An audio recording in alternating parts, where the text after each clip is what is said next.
Tonight, tragedy at Sleaford. A woman dies after being pulled from the water unconscious. And not just beautiful landscaping, the behind-the-scenes work of Kadeena's Camelot Garden Stroll. From our 7 Spencer Golf Studios, your nightly news with Madeline Kerr begins now. Good evening, thanks for joining us. Tragedy at Sleaford yesterday after a woman was pulled from the water unconscious and sadly she couldn't be revived. Around 3 p.m. on Thursday, police and emergency crews were called out to Fishery Bay Road. Here, a local woman in her 60s was found unconscious and was pulled from the ocean. Paramedics worked desperately on the woman, but sadly she died at the scene. Police say there are no suspicious circumstances and are now preparing a report for the coroner following the suspected drowning. The state government has been holding workshops in the Spencer Gulf this week ahead of a review of the Child and Youth Protection Act. Port Augusta's Indigenous population says many children are falling through the cracks and face alleged abuse in foster care. The Department of Human Services gathered Indigenous elders, police officers and community workers as public feedback on the Child and Young People Safety Act continues. The Act came into force in 2018 and is required to be reviewed every 5 years by the state government. We've had all kinds of people turning up to our sessions and having their say. We've had carers, we've had other organisations that work in partnership with the government, and most importantly we've been hearing from children and young people with a care experience. Other consultations were held in Whyalla, Ceduna, Port Pirie and Port Lincoln, with the Port Augusta and Ceduna meetings focusing on Aboriginal stakeholders. People want to see children kept safe and they want to see them supported in their families, in communities and in culture, and they're really interested in seeing how legislation can support that. Elders voiced their concerns about children falling through the cracks, as well as those allegedly suffering from abuse in the foster care system. Submissions for the review close next Friday, with a report to be presented to State Parliament in February, after which new legislation will be drafted. Daniel Pizarro, 7 Spencer Gulf News. As the appeal of electric vehicles continues to grow, more Spencer Gulf businesses are beginning to make the switch to cleaner and greener transportation. The energised Whyalla Veterinary Clinic rallying behind the movement with the purchase of some shiny new electric cars, and they're putting them to good use. Leading the charge in the switch over to EVs. The Whyalla Veterinary Clinic has become one of the first businesses in the city to trade out their traditional car fleet for electric vehicles. The clinic says they have made the switch because they believe petrol and diesel cars are rapidly becoming obsolete, saying it is now better for the business to invest its money into more future-focused car brands. It became obvious to us that the future of transport was electric. So we started moving in that way, had the chargers installed, and we started preparations to order the cars, and we've now replaced our Toyota and Honda vehicles with Tesla and BYD. The clinic is now using a Tesla Model Y and BYD Atto 3 SUVs for house calls, patient transport and rescue work around the city. Dr. Melville Smith says the switch in cars eliminates the risk of pets becoming sick from exhaust fumes, and with a charging port installed on site, the business can also avoid surging petrol prices. Using petrol and diesel cars these days, all the fuel comes from overseas. So it's leaving Australia in a very high risk of price increases as the fuel becomes scarce. Everybody's competing with it. As one of the first Whyalla businesses to make the shift over to electric vehicles, Whyalla Veterinary Clinic is encouraging other businesses to make a similar move. It is the way of the future. The government is saying that. They're giving you incentives. They want you to get electric cars because they're cleaner, they're more efficient, and it reduces our reliance on imported oil, which is just so important for Australia. Edward McCarroll, 7 Spencer Gulf News. The Camelot Garden Stroll isn't just a spectacular sight. It's also raised over $100,000 for charity. And yesterday, the Gardens hosted a morning tea for the Cancer Council SA CEO. Annabelle Francis went along. Between tea and scones, important conversations were had. Branch are hosting me here at Helen and Dean's place to have a look at these absolutely amazing gardens. They're just so spectacular, and you keep walking through and you keep discovering more as you keep going through. They're just absolutely stunning. The Northern Yorke Peninsula Cancer Council branch learnt about the garden's contribution to the Green Hill project. Our facility in Adelaide, which we have 120 rooms of supported accommodation for regional and remote South Australians for when they're going through their cancer treatment. And we simply can't do what we do without the generous support of community members like the people here today. Those living regionally often have to leave their support network behind, and this building is a way of making that experience slightly easier, with accommodation and a support network available. Our initiative always is to raise monies for the Cancer Council. Hopefully the weather will be fine.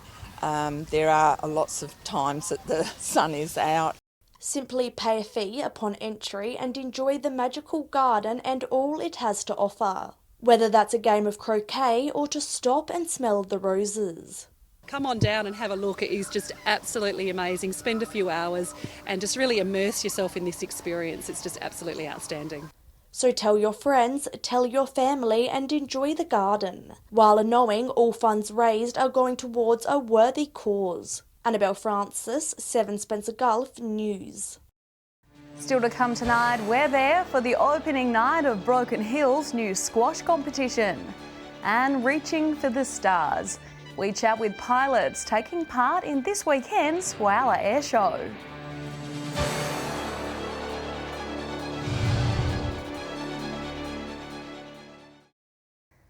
Welcome back. The Broken Hill Squash Club kicked off a brand new competition last night. It's been well over a year since competitive squash has been played in the Silver City, with players excited to be competing once again. During the club's extended hiatus due to the pandemic, players still did head to the YMCA and blew off the cobwebs, though for some, they were picking up the racket for the first time in a long time. It's been a while between drinks. It's well over a year since we've actually had competitive squash. A lot of players have stuck with the sport over the COVID period, but to actually go out there and have match play, it's a whole different kettle of fish. The competition is running for 6 weeks, and anyone who is interested in playing, whether you're new or experienced, can find the Broken Hill Squash Club on Facebook. West Coast Home Care has held its annual event in Port Lincoln. This year's theme, a Mad Hatter's Tea Party. The Aged Care and Disability Support Facility invited their consumer group along as well, with attendees getting creative with their costumes. West Coast Home Care diving down the rabbit hole.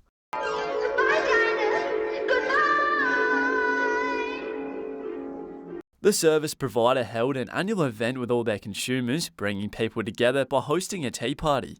Many guests sporting some extravagant hats in tone with the Mad Hatter theme. What an amazing array of hats we've had today. People have really gone to a lot of effort to get into the theme of the day and to enjoy the day, and I don't know how the judges are going to pick the best hat of the day. The event offering people a chance to reconnect and catch up after being bound in isolation.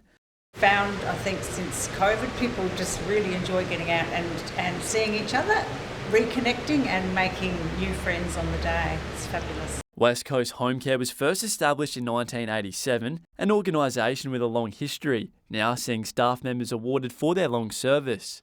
The purpose of today was to present our annual report for the 21-22 financial year to our consumer group and to actually make it more fun than actual business for today. The day was hosted by Emma Pedler, who encouraged guests to reignite their imaginations.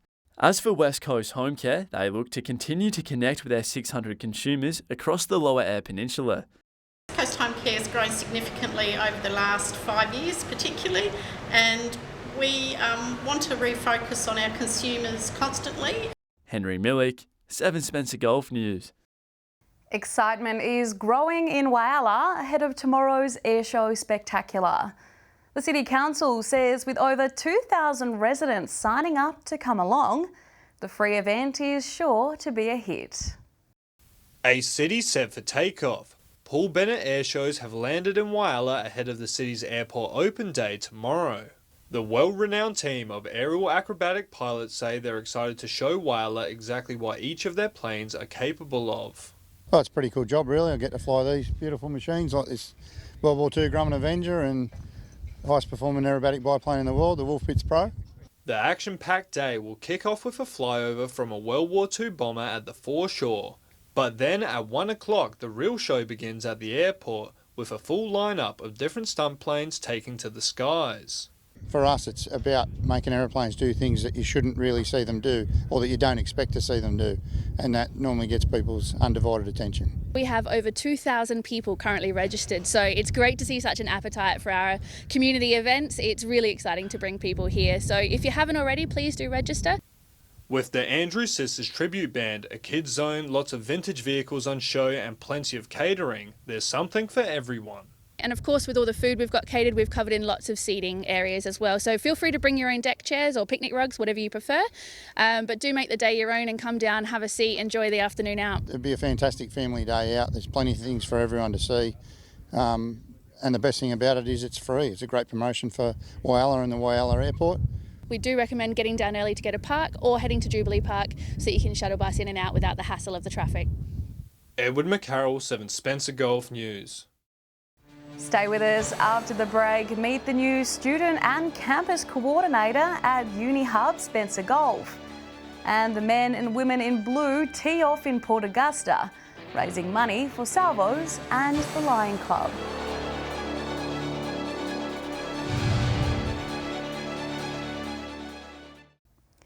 Welcome back.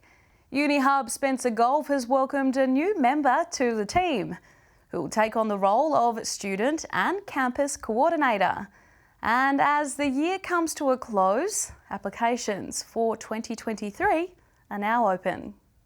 Providing local people the opportunity and support to study at university without the need to move to the metropolitan area since 2019. Reese has recently joined the team and will be your go-to for any questions you might have. It's quite confusing to enrol in university if you haven't done it before, so a bit daunting for students. So we basically help them right through the process. So as soon as they flag interest all the way through, and we're having some students graduate quite shortly, so that's exciting. Attending university himself, Reese understands the challenges and is passionate about making every student's experience as smooth as possible and upskilling the community to fill local jobs. We're based in the main street, so they can come down Monday to Friday and have a chat with any of the staff. Applications for 2023 courses are now available. And whether you've just graduated from high school or want a career change, there are options for you.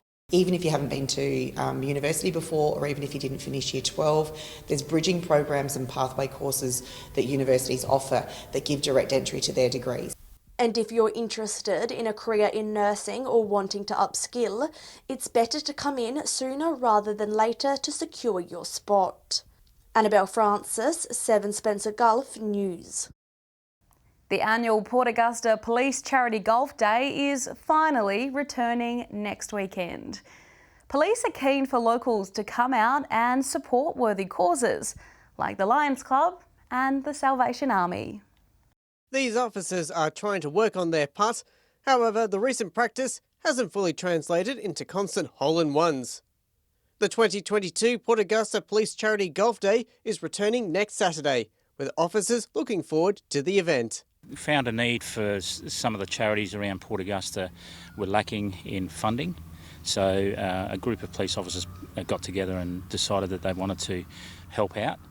And what better way to help out than have a police charity golf day.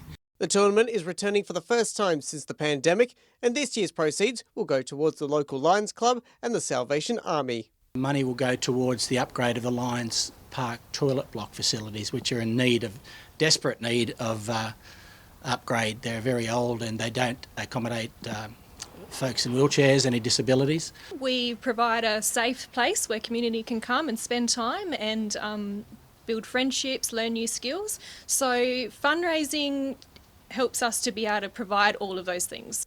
As for the officers putting away, I think their ambitions exceed their skills at the moment, but I'm sure they'll improve as golf day gets closer. The golfing tournament is on November 5th, with the rounds beginning from 8 a.m, and everyone is encouraged to rock up and see the boys and girls in blue on the green. Daniel Pizarro, 7 Spencer Golf News. Stay with us after the break. Broken Hill bar staff are woken to a potential intruder at the old brewery.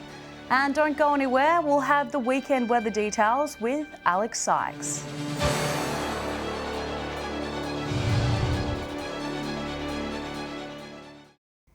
Welcome back. No cricket in Broken Hill this weekend, with the A grade, B grade and women's teams heading down to Redcliffs in Sunraysia to play. But the show will go on for the Spencer Golf Leagues. Here's this week's cricket tips. G'day and welcome to the round 3 of the Northern Super League. This week we see a crossover match between a Whyalla side and a Port Augusta side. So the Whyalla game will be Rapina take on West Augusta. This should be a good match for Westies who need a win. Westies did very well last year in its comp, but I can't see them being beaten Rapina over in Whyalla. The other game sees South Augusta take on North Whyalla. This should be a very good match as well. This game will be played in Port Augusta, so North have got to travel over, and for that reason I'm going to go for South Augusta. The other game sees the 2 Central sides play. Central Augusta take on Central Whyalla. Again, this should be a very good match. I think both Central teams made their relevant grand finals last year. Because the match is going to be played in Port Augusta, I'm going to lean towards Central Stirling, actually, not Central Augusta, Central Stirling, okay? So there are my 3 winners, South Augusta, Central Stirling and Rapina. Hello and welcome to round 3 of Port Pirie Cricket. This round starts with Wandeera taking on Southport at the Senate Road Complex. Wandeera are yet to register a win this season and will be desperate to get one this week. I'm going to tip Wandeera. This weekend sees the return of turf cricket with Props taking on Port Germain at Pirie West Oval. Props are 2 from 2 and are looking the goods early in the season. I'm tipping Props. Welcome to this week's Port Lincoln Cricket Tips. It's a double header of A-grade cricket out at Ravendale this weekend with Tasman's taking on Todd River. Tasman's had a bye last week and Todd River came off a loss. Tasman should be too strong to get the job done in this one. And in the other game is Waybacks and Southern Air over on the complex side. Southern Air coming off a good win last week against Charlton, and I reckon they'll get the job done over Waybacks in this one. Thanks for listening to Port Lincoln Cricket Tips. Time now to take a look at what's happening in the weather with Alex Sykes. Alex, how's the weekend looking? Good evening, Maddie. Well, thunderstorms are on the way for some Spencer Gulf townships. I'll get to that in just a moment. First, let's take a look at some of today's temperatures now. Port Augusta recorded a high of 23 degrees just before 2 p.m. 21 the top in Broken Hill, 27 degrees in Cooper Pedy this afternoon. Looking more broadly at today's weather map now, 20 in Port Pirie and Whyalla, 19 degrees in Port Lincoln, a little bit of rain recorded today, 19 in Kadina as well, Adelaide reached 18. Taking a look at the satellite image now, a high pressure ridge over the west of South Australia will move eastwards and weaken ahead of another trough and low pressure system over the weekend. A couple of vigorous cold fronts are expected early next week as well. Moving on to tomorrow's weather outlook now, and we'll start with the Gulf waters. Winds tending west to southwesterly 10 to 15 knots, becoming variable about 10 knots in the middle of the day. Seas below 1 metre and south to southwesterly swell 1 to 1.5 metres. Partly cloudy and 20 degrees in Port Lincoln tomorrow. Cleve heading for a top of 20 degrees. Partly cloudy in Woodna, 23. Partly cloudy and 20 degrees in Whyalla. Showers around Port Augusta between 11 and 22 degrees there. Cloud clearing in Kadina. A top temperature will be 20 degrees after an overnight low of 8 tonight. Port Pirie, partly cloudy conditions on Saturday, 20 degrees, 18 the top in Clare. Becoming cloudy around Broken Hill, set to reach a high of 21 degrees there. Taking a look further through the week now, starting with Sunday, and this is where the treacherous conditions really start to ramp up. Possible thunderstorms in Broken Hill, 27 degrees. Possible storms in Port Pirie, 29. Showers and 30 degrees in Whyalla, Woodna and Port Augusta. Humid in Cooper Pedy, 33 and rain. Moving on to Monday's outlook now, and there will be a cool change. Possible storms around Port Lincoln with the chance of heavy falls up to 15 millimetres, heading for a top of just 15. Showers everywhere See temperatures between 16 and 21 degrees. And finally, taking a quick look at how Tuesday is looking, and as you can tell by the temperatures, the cool change will still be felt as we enter November. Just 14 degrees in the capital compared to 27 degrees at the same time last year. Showers and 17 degrees in Whyalla, Port Augusta and Broken Hill, 16 in Woodner, Port Pirie and Kadina. And that's all the weather from me for tonight. I'll see you in a little bit with an update. I hope you all have a great weekend. It's back to you, Maddie. Thanks for that, Alex. And just before we go, we'll leave you with this and a warning. Look away if you don't like spiders. Staff at the Old Brewery in Broken Hill received a notification this morning alerting them to movement in the bar. They probably weren't expecting to see this creepy crawling on the CCTV. Maybe the hungry huntsman was after a root beer float, known here in Australia as a spider. And that's the local news this Friday. I'm Madeline Kerr. From all of us here, thanks so much for joining us this evening. I hope you have a great weekend. I'll see you Monday. Good night.